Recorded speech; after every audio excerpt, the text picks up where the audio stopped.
পাচ্ছে, ওরা পাচ্ছে, এ পাচ্ছে, ও পাচ্ছে, প্রযোজকরা জমা দিলে ওটা হয় না কেন আমি জানি না।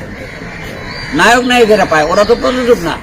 হতে পারে মনে করো যে একজন নায়ক একজন প্রযোজক সে পাইছে, নায়ক হিসেবে পাইছে, প্রযোজক হিসেবে না, এটা আমরা জানি।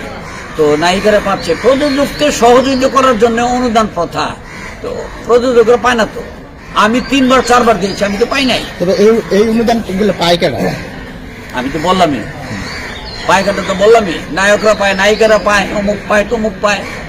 যারা সিনেমা বানায় তারা এই অনুদান পায় না। সিনেমা তো শুধু প্রযোজক বানায় না, সিনেমা প্রযোজক প্রযোজনা করে, প্রযোজক সিনেমা বানায়, ডাইরেক্টর সিনেমা বানায়, ক্যামেরাম্যান সিনেমা বানায়,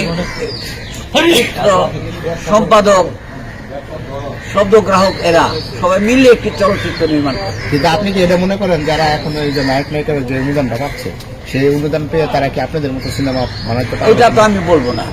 এখন আমার মনে করো আমাদের মতো মানে আমি তা আমি কি বলবো যে যে অনুদান পেয়েছে ওর থেকে ভালো আমি মানতাম, এটা বলবো কেন? ফলে পরিচয় আমরা কি বানিয়েছি দর্শক দেখেছে, ওরা কি বানায় দর্শক দেখেছে। কিন্তু আপনাদের মতো এখন সিনেমা হচ্ছে না কেন? হচ্ছে না কেন? তো এটা আমার প্রশ্ন হচ্ছে গিয়ে যে হচ্ছে না, ছবি ভালো যাচ্ছে না, এটার কারণ একটাই, সে হচ্ছে গিয়া যে চলচ্চিত্র বড় নায়ক নায়িকা থাকলে প্রথম দিন টিকিট কাটবে, সবচেয়ে বেশি নায়ক নায়িকা দেখি মানুষ টিকিট কাটে। সেকেন্ড, ছবির নামটাকে ফলো করে, সুন্দর একটি নাম, সুন্দর শিল্পী, ছবি দেখতে গেলাম, গল্পটা ভালো লাগলো না, নায়ক নায়িকা শেষ, আর টিকিট কাটবে না। তো চলচ্চিত্রের মেইন হচ্ছে গিয়ে গল্প যদি সুন্দর হয় আর সেখানে ছোট ছোট শিল্পীও থাকে, সেই ছবিটাও ক্লিক করে। যেমন আমার একটি চলচ্চিত্র, কেউ চিনত না ওমর সানিকে, কেউ চিনত না লিমাকে, আমি প্রেম গীত নামে একটি চলচ্চিত্র নির্মাণ করেছিলাম। সেই চলচ্চিত্রটি একটি হলে 2 বছর চলেছিল, রূপালী বন্দর, এখন হলটি নাই। সেই হলের টাকা দিয়ে আমি বিল্ডিং করেছিলাম, সেই হলের শেয়ার মানি দিয়ে। তো গল্পটা সুন্দর ছিল, সেই জন্য।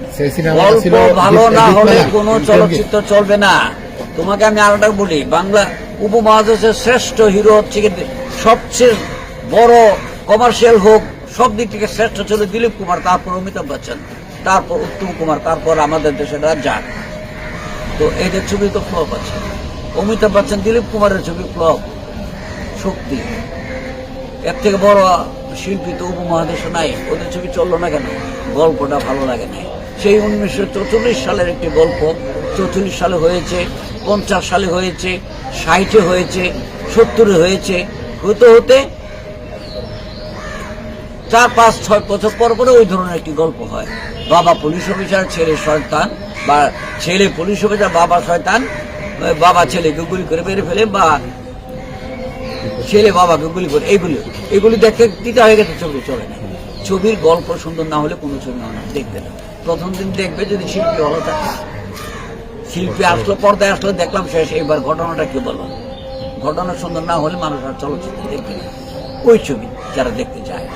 আমরা একটা বিষয় দেখেছি যে বরাবরই আপনারা যা তৈরি করছেন তারই উপরে নতুন প্রযোজক যারা তারই উপরে ঘোষণা মাজা দিচ্ছে, নতুন করে কোনো কিছু সৃষ্টি করছে না। আগে একটা সময় দেখছি আমরা চলচ্চিত্রে এফডিসিতে নতুন মুখের একটা হতো। তোমাকে বলি, আমি তো বলি, মনে করো যে নারায়ণ রশ্মিতার কিছু ছবি খুব ভালো ছিল, এতটুকু আশা, নীল আকাশের নিচে, এগুলো যখন চলে, যখন জহিরান সাহেবের জীবন থেকে নেয়া, তখন প্রযোজকরা বলতো আমাদেরকে নীল আকাশের নিচের মতো একটি ছবি মতো একটি গল্প আমাকে তৈরি করে দিন, জীবন থেকে নেয়ার মতো একটি গল্প তৈরি করে দিন, কিন্তু ওটা না।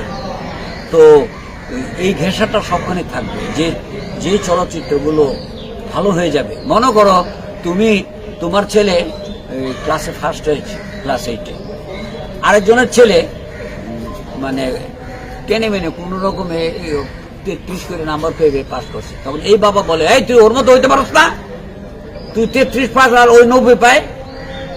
চলচ্চিত্র তাই, ওই চলচ্চিত্র ভালো, ওইরকম একটা চলচ্চিত্র আমাকে বানাই দেন না কেন? আমি টাকা দিই নাই, আমি টাকা দিচ্ছি, জীবন থেকে নেওয়ার মতো একটি গল্প আমাকে দেন, মানে ওইটা ওই ধরনের সাবজেক্ট। তো সবখানে সুজন মাঝি সিনেমায় দেখছি আপনি নিজেই নৌকার রশি ধরে টেনে টেনে নিয়ে যাচ্ছেন। এখনকার পরিচালকরা কি এটা করে? জানি, এখনকার পরিচালকরা তো অন্যরকম। একটি ছবি হিট হলে আর কোনো রাইটারের কাছে যায় না, নিজেরাই গল্প লিখতে বসে যায় দুজনকে নিয়ে। ওই বোম্বের একটা এখনকার ছেলেবেলে কথা বলে বোম্বের দুটো দৃশ্য ভালো লাগলো ওটাকে এনজয়মেন্ট